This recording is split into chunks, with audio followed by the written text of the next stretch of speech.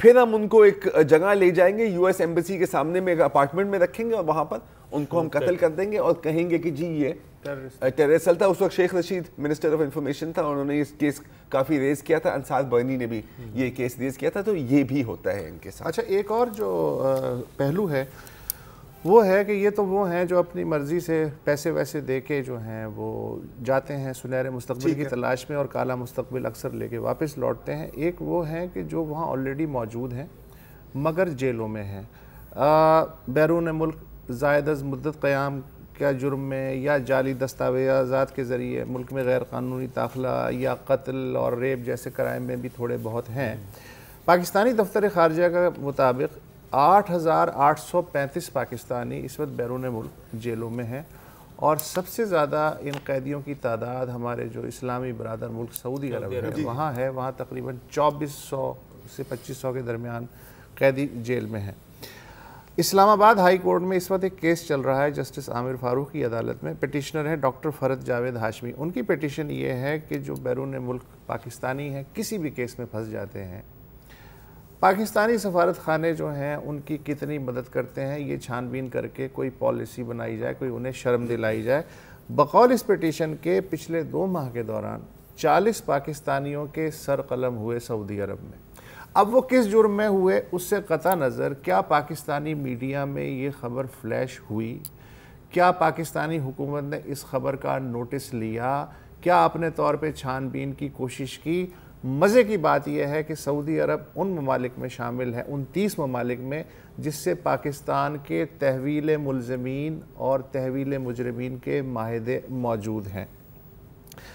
اچھا وہاں سعودی عرب کی جیلوں میں عورتیں اور بچے بھی آبویسلی قید ہیں. ہندوستان میں 250 کے قریب پاکستانی ہیں, یہاں بھی تقریباً 250 کے قریب ہندوستانی ہیں. تو وہ ایک دوسرے کو چھوڑتے رہتے ہیں, وہ کبوتروں والا جو کھیل ہے مچھیروں والا. 450 کے قریب پاکستانی اس وقت چینی جیلوں میں ہیں, چائنا کی جیلوں میں ہے, جبکہ دونوں ملکوں کے درمیان تحویل مجرمین کا بھی اور ملزموں کا بھی معاہدہ ہے. اس کے باوجود جو سرکاری افسر ہیں پاکستان کے وہ یہ کہتے ہیں کہ ہمیں ککھ نہیں پتہ کہ ان 450 پاکستانیوں کے ساتھ وہاں کیا ہے, کن جیلوں میں ہے. ہمیں کوئی رسائی جو ہے ہم کوشش بھی کرتے ہیں تو وہ نہیں ہوتی, لیکن چونکہ ہمالیہ سے بلند تعلقات ہیں اور سمندروں سے گہرے تو یہ معاملہ وہاں ہش اپ ہو جاتا ہے.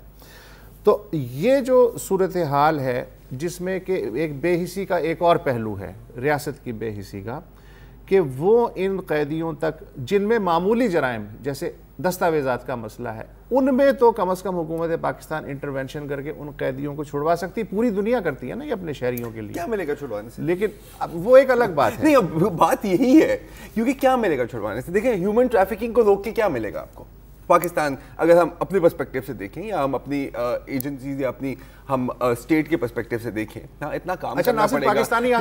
پوری لوکل اکانومی اس پہ چلتی ہے, کافی پوری بستیوں کی, پورے گاؤں کی. گجرانوالہ میں تو بس مین انڈسٹری آپ کی ایک طرح سے یہ ہے, ہاں, اور آخرکار وہ باہر ہی جا رہے ہیں نا سر. اور اگر کسی اور جیل میں ہے تو آپ کی دال روٹی تو نہیں کھا رہے. پاکستان سے پاکستانی باہر نہیں جا رہے, پاکستان ایک ٹرانزٹ پوائنٹ بھی ہے. پاکستان افغانی یہاں سے گزر رہا ہے, پاکستان ڈیسٹینیشن بھی ہے, ٹرانزٹ پوائنٹ بھی ہے اور سورس بھی ہے. تینوں چیزیں. لیکن مجھے بتائیں نا, اس میں تو ظاہر ہے یہ لوگ واپس بھی آتے ہیں پھر کوشش کرتے ہیں جانے کی, تو حکومت اس کو کیسے روکے؟ میں صرف اپنے اس کے لیے سمجھنا چاہ رہا ہوں کہ من بلو پہ یا وہ جو جہاں پر وہ ہو رہا ہے, کیونکہ میکسیکن بارڈر سے بھی وہ اتنا بڑا بہت مشکل ہے. میں نے شروع میں عرض کیا تھا یہ جو نیکسس ہے با اثر افراد انورٹڈ کاماز, پھر لا انفورسرز انورٹڈ کاماز, اور پھر اس کے بعد سمگلرز, اور پھر سرحد پار کے جو کرپٹ آفیشلز ہیں اور وہاں کے سمگلرز. سر جس طرح ڈرگ مافیا کیسے رک سکتا ہے؟ ڈرگ مافیا آپریٹ کرتا ہے بالکل اسی طرح یہ آپریٹ کرتا ہے. اور جب تک ڈیمانڈ ہے سر, لا آف اکنامکس ہے کہ سپلائی ہوگی. اچھا, اور پاکستان میں جو اکنامک اٹریکشن ہے عام شہری کے لیے جب تک وہ بہتر نہیں ہو, ایونچولی تو یہی ہے نا, نیچرل حل تو یہی ہے. تو اس کے بغیر آپ کچھ بھی نہیں کر سکتے. اس کا مطلب حل ہی نہیں ہے. اس کے بغیر آپ صرف پروگرام کر سکتے ہیں ہر 6 مہینے, پھر بریک کر سکتے ہیں, لے سکتے ہیں, بریک لے لیجیے.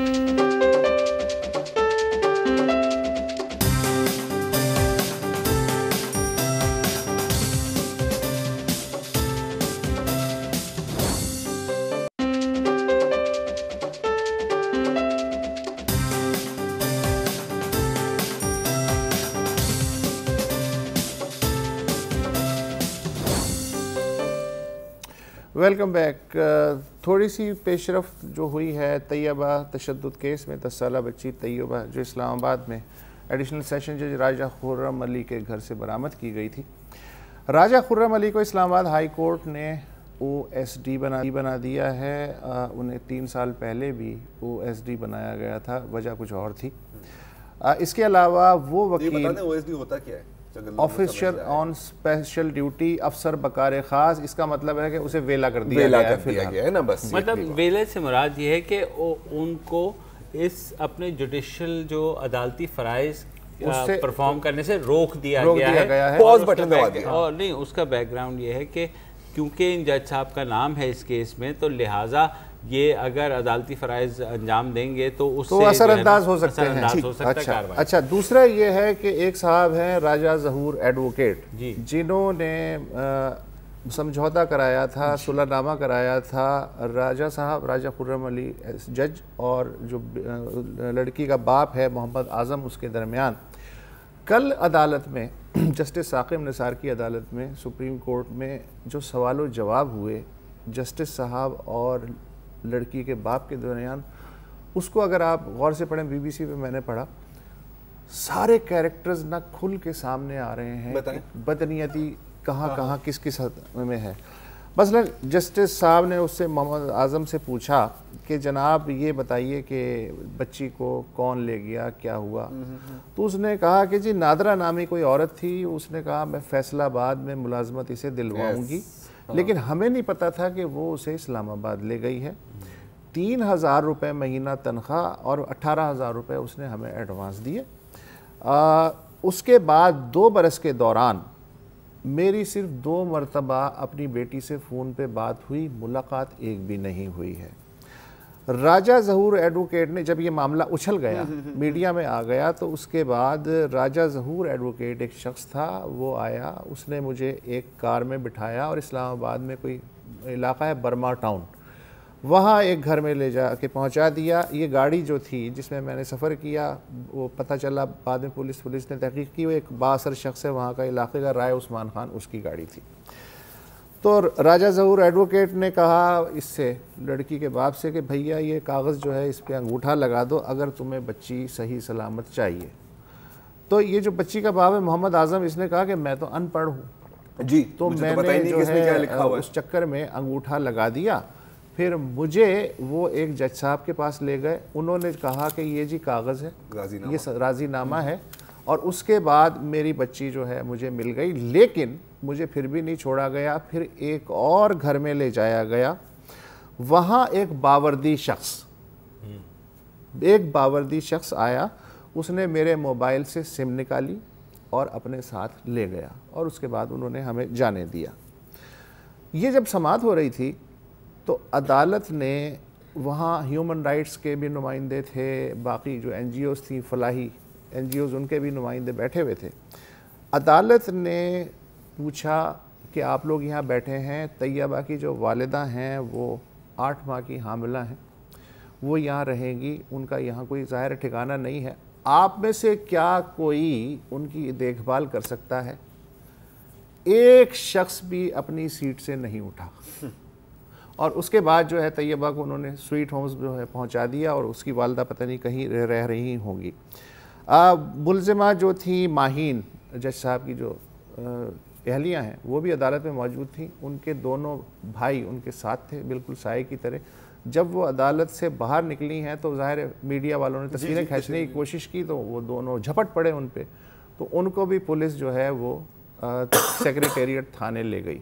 تو یہ مجھے پڑھ کے جو گفتگو ہوئی جج صاحب کی اور بات کی, چیزیں کلیئر ہو رہی ہیں کہ کون کہاں ملوث ہے. یہ کوئی سیدھا سادہ نہیں. دیکھیں یہ بھی جو آپ نے بات کی, نادرہ آپ نے کہا تھا جو ایجنٹ تھی.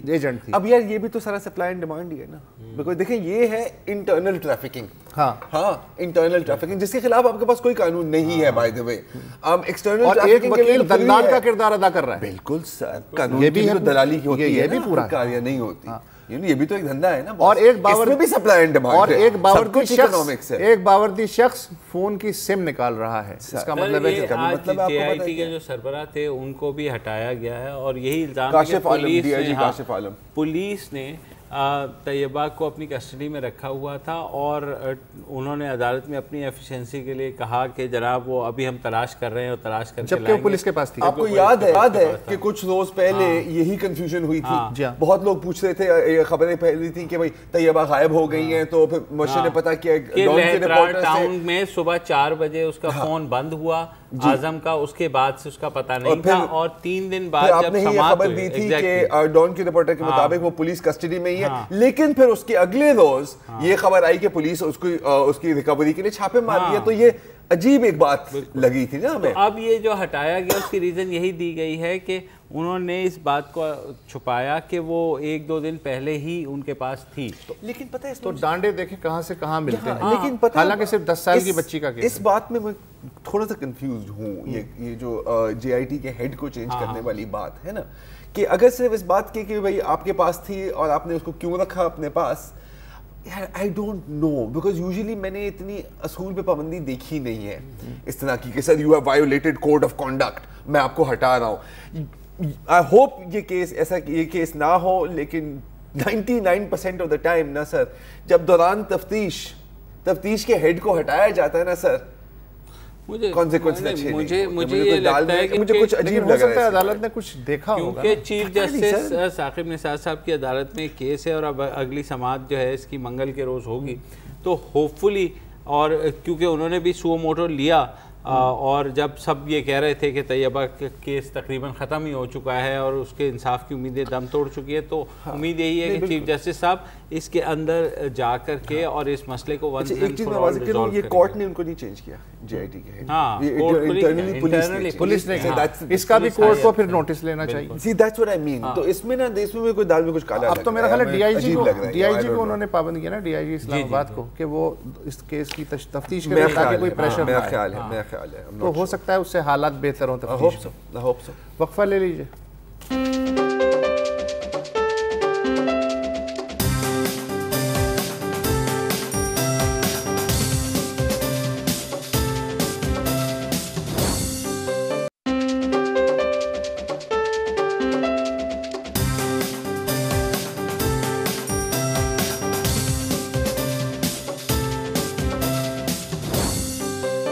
Welcome back. اور کون کہتا ہے کہ پیناما کیس سے کچھ نہیں نکلے گا, کیونکہ پیناما کیس سے کم از کم ایک فائدہ ہوا ہے, اور وہ یہ ہے کہ میری علم میں اضافہ ہو گیا ہے. پوچھو کیوں؟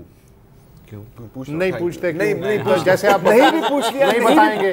میں چلے سے یہ نہ کچھ کہیں, میں نے ویسے ہی بتانا تھا, ایسی فارمیلٹی میں نے پوچھا ہے آپ کو یار, فارمیلٹی ہوتی ہے. Thank you very much. Okay, کیوں نعیم بخاری صاحب, ہاں میں خیال پچھلے ہفتے اسی ہفتے کی بات ہے کہ جج صاحب بڑے سوالات کر رہے تھے, نعیم بخاری نے کہا کہ سر میرے پہ کیوں آپ برس رہے ہیں, میں تو اسٹیپنی ہوں. اس کا یہ ہوا تھا کہ نعیم بخاری صاحب نے کنکلوڈ کرنا تھا منڈے مارننگ, لیکن ججز نے کہا کہ جناب آپ یہیں بیٹھ جائیں, اور جب تک آپ ہمیں مطمئن نہیں کرتے نا, تو انہوں نے کہا یار میرے سے کیوں اسٹیپنی ہوں. اچھا, اسٹیپنی کا جو لفظ ہے بڑا استعمال ہوتا ہے, اور کس معنی میں استعمال ہوتا ہے؟ یوزلی اسپیئر یا اسپیئر ٹائر, یا براڈر سینس میں کسی چیز کا بھی اسپیئر. جیسے کہ مبشر نہیں تو ہم نے غبارے کے اوپر مارکر کے ساتھ شکل بنا دی, یہاں پہ ٹیپ کر دیا, کہا کہ یہ مبشر کی اسٹیپنی ہے. فار ایگزامپل گدھے کے ساتھ جو چھوٹا گدھا چلتا ہے نا, وہ بھی اردو کو میں کہتے ہیں پخ, لیکن وہ بھی اسٹیپنی, وہ بھی ایک طرح سے اسٹیپنی ہے.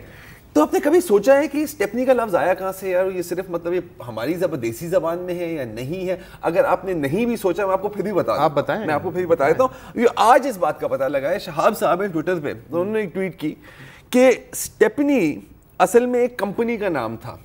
جب پہلی گاڑیاں آئی تھیں تو اگر ہر روڈ تو نہیں تھے صحیح طرح کے, کیل ویل ہوتے تھے, تو ٹائر پنکچر ہوتا تھا, بڑا مسئلہ ہوتا تھا, اتارو, ری انفلیٹ کرو, واپس لگاؤ.